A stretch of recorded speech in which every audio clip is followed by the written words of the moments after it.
नमस्कार दोस्तों, स्वागत है आप सभी का हमारे YouTube चैनल पर। आज जो हमारा अध्ययन का विषय है, जो हमने पिछले वीडियो में जो बताया था कि हम एक नया सीरीज शुरू करने जा रहे हैं, योग सूत्र का है। तो आज हमारा जो अध्ययन का विषय है वो योग सूत्र रहेगा। तो योग सूत्र के बारे में जान लेते हैं। योग सूत्र किस तरीके का ग्रंथ है, किसने लिखा है और उसमें क्या क्या चीज़ें जो हैं बताई गई हैं, इसके बारे में थोड़ा जान लेते हैं। चलिए, योग सूत्र जो ग्रंथ है वह किसके द्वारा लिखा गया है? महर्षि पतंजलि के द्वारा लिखा गया है। महर्षि पतंजलि की माता का नाम क्या है? महर्षि पतंजलि की माता का नाम है गौणिका। ठीक है, महर्षि पतंजलि की माता का नाम है गौणिका। महर्षि पतंजलि ने अपने जो योग सूत्र ग्रंथ है, जो उनके द्वारा जिसकी रचना की गई है, उसमें 4 पादों का वर्णन किया है। 4 पाद से मतलब समझ सकते हैं आप 4 चैप्टर। 4 चैप्टर्स में उसको डिवाइड कर दिया गया है महर्षि पतंजलि के द्वारा, ताकि वो एक इजी टू लर्न हो जाए या इजी टू अंडरस्टैंड हो जाए। 4 पाद हैं। पहला पाद है समाधि पाद, दूसरा साधन पाद, तीसरा विभूति पाद और चौथा कैवल्य पाद, या इसको मोक्ष भी कह सकते हैं। समाधि पाद, पहले समाधि पाद को क्यों रखा है इसके बारे में चर्चा करते हैं। देखिए, महर्षि पतंजलि जो है उन्होंने सबसे पहले गोल डिसाइड किया है। गोल, लक्ष्य को उन्होंने सबसे पहले वहां पर बता दिया है कि हमें जो है किस तरफ जाना है। ठीक है, तो यहाँ पर गोल जो है उन्होंने सबसे पहले लिख दिया है कि हमारा जो लक्ष्य है वो समाधि है। फिर अब इस समाधि में जाने के लिए हमको क्या क्या साधन लगेंगे, तो वो साधन पाद में बताए गए हैं। अब इन साधनों के द्वारा हमको क्या मिलेगा, तो जो चीजें हमको प्राप्त होंगी वो विभूति है। और विभूति के बाद जब हमको वो अलग चीजें मिलने लग जाएंगी तो उसके बाद हम किसकी तरफ अग्रसर होंगे? कैवल्य की तरफ या मोक्ष की तरफ। तो ये 4 पाद इस तरीके से महर्षि पतंजलि ने डिवाइड किए हैं। फिर महर्षि पतंजलि ने अपने ग्रंथ में अष्टांग योग का वर्णन किया है। सभी जानते हैं कि जो योग सूत्र है वो अष्टांग योग का ग्रंथ है। अष्टांग योग मतलब जिस योग के 8 अंग हैं। अष्टांग योग की और जगह भी हमको चर्चा मिलती है और अन्य ग्रंथों में भी चर्चा मिलती है, लेकिन जो प्रचलित ग्रंथ है वह है महर्षि पतंजलि का योग सूत्र। तो अष्टांग योग में क्या क्या आता है? पहला आता है यम, दूसरा नियम, आसन, प्राणायाम, प्रत्याहार, धारणा, ध्यान और समाधि। तो ये 8 जो चीजें हैं ये अष्टांग योग के अंतर्गत आती हैं, जिसमें पहला जो यम है, यम 5 तरीके का बताया गया है। कितने? 5 तरीके का, 5 प्रकार का यम है। प्रकार नहीं है, यम में ये 5 चीजें जो है इंक्लूडेड हैं। क्या क्या है? अहिंसा, अहिंसा का मतलब जिसमें किसी के प्रति हिंसा का भाव खत्म हो जाए उसको अहिंसा कहते हैं। सत्य, हमेशा सत्य बोलना, सत्य का भाव, यह यम है। अस्तेय, चोरी की भावना न रखना, किसी प्रकार की चोरी की भावना न रखना, यह क्या कहलाता है? अस्तेय कहलाता है। ब्रह्मचर्य, काम वासना का खत्म हो जाना, इसको ब्रह्मचर्य कहते हैं। अपरिग्रह, अपरिग्रह का मतलब मृत्यु कब है। फिर आते हैं नियम में, नियम भी 5 हैं। कौन कौन से हैं? शौच। देखिए, अब यहाँ पे शौच जो बताया गया है ना, वो 2 प्रकार का बताया गया है। 2 प्रकार का शौच है। एक तो जो बाह्य शौच है और एक जो आंतरिक शौच है। एक तो वो शौच है जो हम दैनिक दिनचर्या में करते हैं, वो शौच है। और दूसरा जो शौच है वो कौन सा शौच है? मानसिक शौच है। ठीक है, तो 2 प्रकार का शौच यहाँ पर बताया गया है, एक शारीरिक है और एक मानसिक है। संतोष की तरफ चलते हैं। किसी चीज के प्राप्त होने ना होने पर हमको एक एक समान भावना बनी रहना, यह क्या है? संतोष है। कि हमें अगर वो मिल भी रहा है तो भी ठीक है, नहीं भी मिल रहा है तो भी हम उसके लिए कोई हमारी आसक्ति नहीं रहती है या किसी प्रकार का मोह नहीं है। तब तब की बात करें, अपने को तपा लेना, हर परिस्थिति में रहने के लिए या हर परिस्थिति से गुजरने के लिए अपने आप को तैयार करना, यह क्या कहलाता है? तप कहलाता है। स्वाध्याय मतलब स्व का अध्ययन करना। स्व का अध्ययन कैसे किया जाता है? स्व का अध्ययन मतलब आप अनेकों अनेक ग्रंथों से या अच्छी पुस्तकों से अपने बारे में जान लेते हैं कि हमारे जो भीतर है वह क्या है, और जो हमारे भीतर है वही सब ब्रह्मांड में चल रहा है। यह क्या कहलाता है? स्वाध्याय। फिर आता है ईश्वर प्राणिधान। ईश्वर प्राणिधान क्या है? ईश्वर की उपासना करना। यह क्या कहलाता है? ईश्वर प्राणिधान कहलाता है। आसनों की बात करते हैं। आसन इसमें 13 प्रकार के बताए गए हैं। प्राणायाम है, प्राणायाम 4 प्रकार के बताए गए हैं। कौन कौन सा है? बाह्य वृत्ति, अभ्यंतर वृत्ति, स्तंभ वृत्ति और विषयक्षेपी। ये 4 प्रकार के प्राणायाम हैं, इनको हम आगे देखेंगे। चलते हैं प्रत्याहार की तरफ। प्रत्याहार क्या कहलाता है? जब इंद्रियों का जो हमारी इंद्रियां जो भी ग्रहण करती है उनका अंतर्मुखी हो जाना, यह क्या कहलाता है? प्रत्याहार कहलाता है। और धारणा की तरफ चलते हैं। धारणा क्या है? धारणा किसी बिंदु पर एकाग्रचित अल्प काल के लिए हो जाना क्या कहलाता है? धारणा कहलाता है। अब देखिए, बिंदु किसी भी तरीके का हो सकता है, चाहे वो कोई ऑब्जेक्ट है, लिविंग ऑब्जेक्ट है, नॉन लिविंग ऑब्जेक्ट है, कुछ भी हो सकता है। ठीक है, तो ये बिंदु क्या है? जैसे हम क्या करते हैं, हम सूर्य पर ध्यान करते हैं, हम क्या करते हैं, हम ज्योति का ध्यान करते हैं, हम करते हैं किसी भी विशेष एक बिंदु का ध्यान करते हैं। तो बिंदु जो है वो किसी भी प्रकार का हो सकता है, चाहे वो लिविंग ऑब्जेक्ट है, चाहे वो नॉन लिविंग ऑब्जेक्ट है। ठीक है, तो ये क्या कहलाता है? धारणा कहलाता है। क्या कहलाता है? धारणा। किसी भी बिंदु पर एकाग्रचित अल्पकाल, अल्पकाल का मतलब होता है एक शॉर्ट ड्यूरेशन के लिए, कुछ समय के लिए एकाग्रचित कर लेना अपने मन को। किस जगह पर? किसी भी बिंदु पर, वो कोई भी हो सकता है। ठीक है, फिर आते हैं ध्यान की तरफ। अब ध्यान क्या है? जब धारणा, यही वाली जो धारणा है, इसको दीर्घ काल बनाया जाता है या दीर्घ काल तक इसको करा जाता है, तो वो क्या हो जाती है? धारणा किस में कन्वर्ट हो जाती है? ध्यान में कन्वर्ट हो जाती है। किसी बिंदु पर अगर हम कुछ देर के लिए ध्यान लगा पाते हैं तो उसको हम क्या कहते हैं? धारणा। लेकिन अगर उसी बिंदु पर हम बहुत दीर्घ समय के लिए या लंबे समय के लिए ध्यान लगा पाते, एकाग्रचित हो पाते हैं, तो उसको हम क्या कहते हैं? ध्यान। अब आते हैं समाधि की तरफ।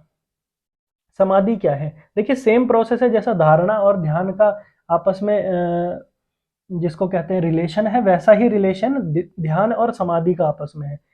धारणा क्या है? किसी बिंदु पर एकाग्रचित अल्पकाल के लिए।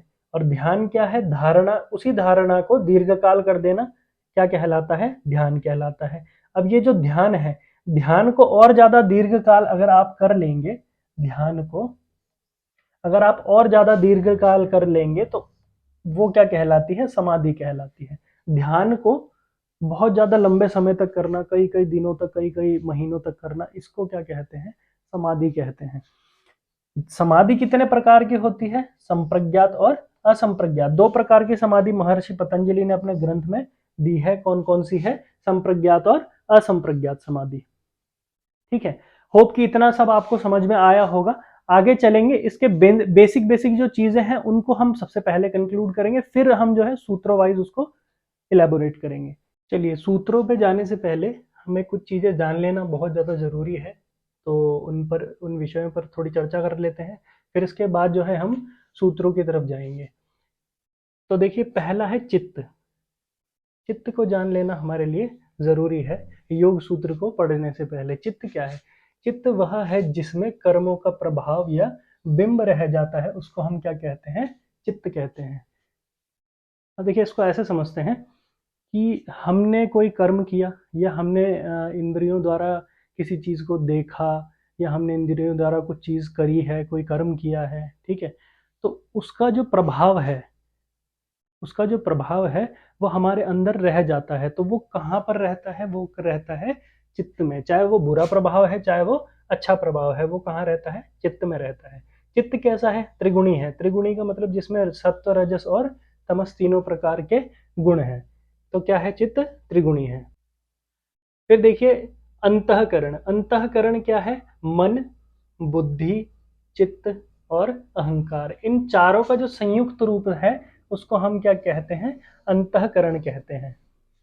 किसको कहते हैं? मन, बुद्धि, चित्त और अहंकार के संयुक्त रूप को हम क्या कहते हैं? अंतःकरण कहते हैं। फिर आते हैं चित्त की वृत्तियां। चित्त की वृत्तियां क्या हैं, कितने प्रकार की हैं? चित्त की दो प्रकार की वृत्तियां बताई गई हैं, क्लिष्ट और अक्लिष्ट। क्लिष्ट और अक्लिष्ट वृत्तियां हैं जिनके आगे जो है फर्दर डिवीजन किया गया है। तो 5 प्रकार की हैं चित्त की वृत्तियां, जो कि क्लिष्ट मतलब क्लेश देने वाली और सुख देने वाली। क्लिष्ट वृत्ति कौन सी है? जो दुख पैदा करती है या जो क्लेश पैदा करती है। और अक्लिष्ट वृत्ति कौन सी है? जो सुख पैदा करती है या जो क्लेश पैदा नहीं करती। वही वृत्तियां हैं, वही 5 सेम वृत्तियां हैं, लेकिन अलग अलग सिचुएशन में अलग अलग प्रकार की स्थिति बनी रहती है। इस वजह से वो कभी क्लेश हो जाती है और कभी अक्लेश हो जाती है। वृत्ति क्या है? वृत्ति है हमारा विचार। जो भी विचार हमारा मन में उठता है, चाहे वो अच्छा विचार है चाहे वो बुरा विचार है, वह क्या कहलाता है? वृत्ति कहलाता है। तो देखिए वृत्ति कौन कौन सी है? पहला है प्रमाण, दूसरा है विपर्य, विकल्प, निंद्रा और स्मृति। एग्जाम्पल के लिए सिर्फ प्रमाण को समझ लेते हैं कि प्रमाण से आपको मैं समझा दूंगा कि क्लिष्ट किस तरीके से हो जाती है और अक्लिष्ट किस तरीके से हो जाती है। तो देखिए प्रमाण क्या है? किसी चीज की जो हमें प्रत्यक्षता पता चलती है वो प्रमाण से पता चलती है कि वो यहाँ पर है नहीं है। इस चीज का पता हमें कैसे चलता है? प्रमाण। हमारे पास कोई सबूत होना चाहिए। तो देखिए क्लिष्ट और अक्लिष्ट ये दोनों कैसे डिफरेंशिएट करेंगे? है यही 5 है, वृत्तियां यही 5 हैं। अलग अलग जगहों पे अलग अलग सिचुएशन में वृत्ति जो है अलग अलग तरीके से हमको क्या करती है? प्रदान करती है, क्लेश भी और अक्लेश भी, सुख भी और दुख भी। पहला है प्रमाण वृत्ति। अब हम क्या करते हैं कि मान लीजिए हमने कोई रिजल्ट देखा, हमने कोई एग्जाम दिया था, उसका हमारे पास रिजल्ट आया है। तो रिजल्ट के तौर पे हमको प्रमाण क्या मिला है? कि लिस्ट हमारे पास आ गई है। तो अगर उसमें जो वो प्रमाण मिला है, प्रमाण क्या है? वो लिस्ट हमारा पास प्रमाण है, जो भी जिस भी कॉलेज का या जिस भी जॉब का हमने क्या दिया था, इंटरव्यू या एग्जाम दिया था, उसकी लिस्ट हमारे पास है। तो वो हमारे पास किसके तौर पे है? प्रमाण के तौर पे है। तो वो प्रमाण हमारे पास आ गया है। लेकिन अब देखिए सिचुएशन में किस तरीके से बदलाव होता है और कैसे क्लिष्ट और अक्लिष्ट बनती है वृत्ति। तो वो जो हमारे पास प्रमाण आया है, अगर उसमें हमारा नाम आ गया है, अगर उस एग्जाम में हम क्लियर कर चुके हैं और उस लिस्ट में हमारा नाम आ गया है, तो वो वृत्ति कैसी होगी? सुखदायी होगी, सुख देने वाली होगी।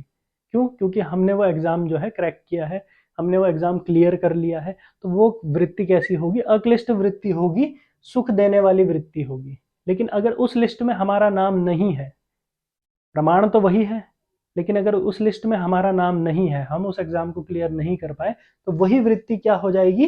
क्लिष्ट वृत्ति हो जाएगी। और कैसी हो जाएगी? क्लेश देने वाली वृत्ति हो जाएगी। तो यही 5 वृत्तियां हैं, अलग अलग सिचुएशन में कैसी होती हैं? अलग अलग तरीके का फल देने वाली होती हैं। वृत्ति क्या है? विचार है। आगे चलते हैं चित्त की भूमियों में। चित्त की 5 भूमियां हैं, क्षिप्त, मूढ़, विक्षिप्त, एकाग्र और निरुद्ध। तो क्षिप्त, मूढ़ और विक्षिप्त ये जो 3 भूमियां हैं, ये सामान्य भूमियां हैं। सामान्य मतलब जिसमें किसी प्रकार की कोई विशेषता ना हो, वो क्या कहलाता है? सामान्य है। और ये जो दो एकाग्र और निरुद्ध, ये क्या है? योग की भूमियां कही जाती हैं। कौन कौन सी? एकाग्र और निरुद्ध। अब दूसरा देखते हैं कि क्षिप्त, मूढ़, विक्षिप्त और एकाग्र, ये जो 4 भूमियां हैं चित्त की, इनमें क्या होता है? इनमें हमारी संप्रज्ञात समाधि लगती है। संप्रज्ञात समाधि के आगे भी 4 भेद हैं, 4 प्रकार हैं संप्रज्ञात समाधि के, वो हम आगे पढ़ेंगे। लेकिन इन 4 भूमियों में हमारी कौन सी समाधि लगती है? संप्रज्ञात समाधि लगती है। और इसी को हम धर्म में एक समाधि भी कहते हैं। इसमें ही हमारी धर्म में एक समाधि लगती है, या हम उसको प्रसंख्यान भी कह सकते हैं। ठीक है। तो कौन कौन सी भूमियां हैं? क्षिप्त, मूढ़, विक्षिप्त और एकाग्र, ये 4 जो भूमियां हैं, इनमें कौन सी समाधि लगती है? संप्रज्ञात समाधि लगती है। और निरुद्ध जो भूमि है, इसमें असंप्रज्ञात समाधि लगती है, जिसका कोई भी भेद नहीं है, जिसका कोई भी प्रकार नहीं है। निरुद्ध का मतलब क्या है? जहां पर सभी शून्य है, शून्य। जहां पर सभी शून्य हो जाता है वहां पर क्या है? असंप्रज्ञात समाधि लग जाती है। क्षिप्त, मूढ़, विक्षिप्त और एकाग्र, इसमें कौन सी समाधि है? संप्रज्ञात समाधि। निरुद्ध में कौन सी है? असंप्रज्ञात समाधि। देखिए ये जो चार भूमियां हैं इसमें हम क्या करते हैं? तीन जो हमारे गुण हैं, कौन से? सत, रज और तम। तो इनमें हम क्या करते हैं कि सत्वता को उभारने की कोशिश करते हैं, लेकिन रज और तम हमारा कहीं ना कहीं बना रहता है।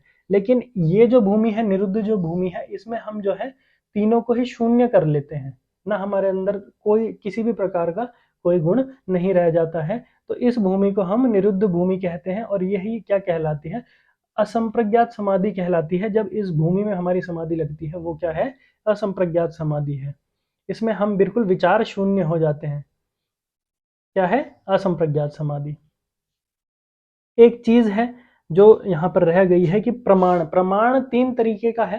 पहला है प्रत्यक्ष, दूसरा है अनुमान, तीसरा है आगम।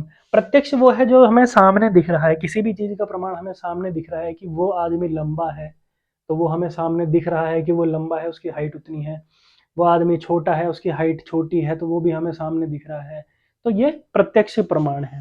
ठीक है। अनुमान प्रमाण है कि हाँ कहीं पे से धुआं उठ रहा है, तो हमको अनुमान हो जाएगा कि हाँ या वहां पर जो है आग लगी है, तो इसीलिए वहां पर से धुआं उठ रहा है। मतलब ये अनुमान जनित ज्ञान है कि आप अनुमान लगा रहे हैं दूर से धुआं देखकर कि वहां पर आग लगी है। आगम जो प्रमाण है, आगम प्रमाण कौन सा है? जो आने वाला प्रमाण है, जो आगे आएगा। आगम प्रमाण कौन सा है? जो आएगा आगे, वो कौन सा है? आगम प्रमाण है। तो प्रमाण यहाँ पर तीन तरीके का बताया गया है। जो भी मैंने अभी तक आपको समझाया है वह अगर आपके समझ में आ गया है तो आपके लिए आगे जो है योग सूत्र को पढ़ना बहुत ज़्यादा ईजी हो जाएगा। योग सूत्र को समझने के लिए हमको इसकी पहले जो बेसिक नॉलेज है वो लेनी बहुत ज़रूरी है, जो कि मैं आपको बता रहा हूँ। अभी इसमें और भी पार्ट है, वो हम आपके साथ नेक्स्ट वीडियो में शेयर करेंगे। तो आज के लिए इतना ही रखते हैं। धन्यवाद।